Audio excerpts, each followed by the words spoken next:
اس میں یقیناً ایک عبرت ہے، سبق آموزی ہے لِأُولِي الْأَبْصَارِ، لیکن یہ عبرت اور سبق آموزی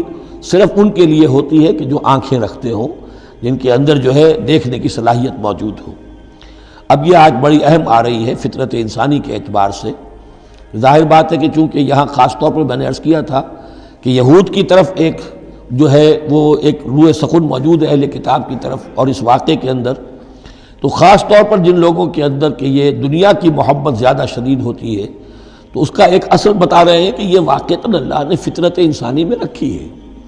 اس لیے کہ یہ دنیا جو ہے اسے اللہ نے چلانا ہے، اس کی رونقیں رکھنی ہے جب تک اس کی مرضی ہے، قیامت تک تو اسے آباد رکھنا ہے۔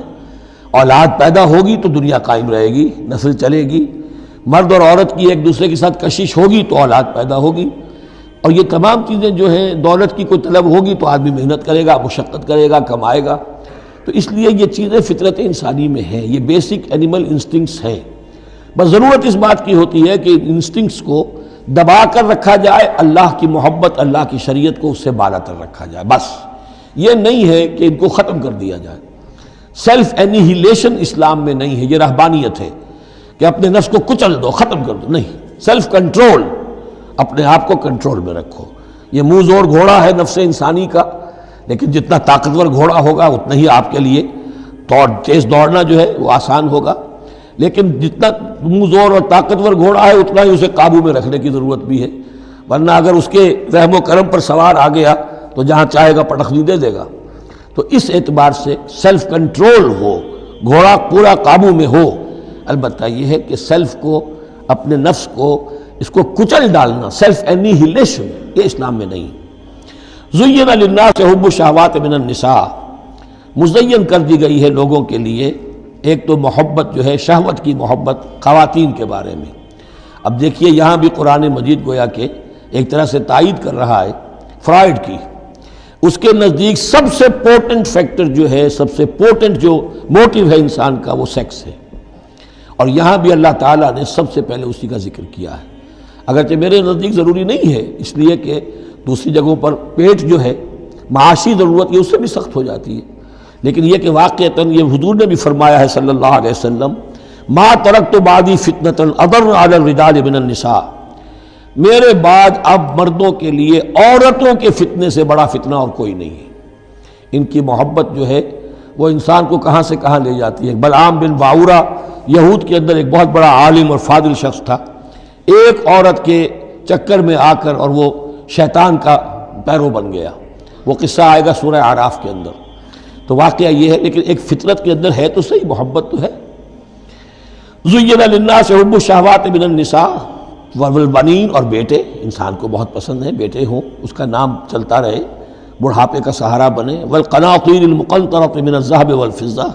اور یہ کہ خزانے ہوں جمع کیے ہوئے سونے کے اور چاندی کے، والخیل المسومۃ، اور گھوڑے ہوں بڑے نسل والے گھوڑے جو ہیں جن پر کے نشان لگے ہوئے ہوتے ہیں، پیڈگری ہوتی ہے ان کی، والانعام، اور مویشی ہوں، مال جو ہے پنجاب میں اور سرائکی کے علاقے میں مال کہتے ہی جانوروں کو ہیں، ان حیوانات کو ہے مال مویشی، والانعام والحرث، اور کھیتی۔ ذالک متاع الحیات الدنیا، بس جو نقطۂ اعتدال ہے وہ یہ ہے کہ جان لو یہ ساری چیزیں اس دنیا کی زندگی کا ساز و سامان ہے، اس زندگی کے لیے ضروریات کی حد تک ان سے فائدہ اٹھانا، اس میں کوئی بری بات نہیں، لیکن واللہ عندہ حسن المآب، لیکن اللہ کے پاس ہے اچھا لوٹنا۔ وہ جو ہے جو اللہ کے پاس ہے اس کے مقابلے میں یہ کچھ بھی نہیں۔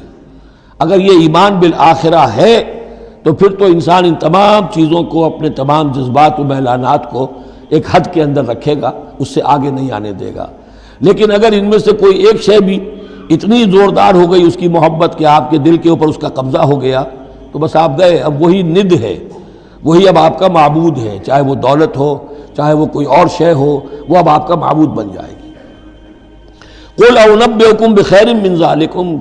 ان سے کہیے کہ کیا میں تمہیں بتاؤں کہ ان تمام چیزوں سے بہتر شے کون سی ہے؟ لِلَّذِينَ اتَّقَوْا عِندَ رَبِّهِمْ جَنَّاتٌ تَجْرِی مِن تَحْتِهَا الْأَنْہَارُ خَالِدِینَ فِیہَا،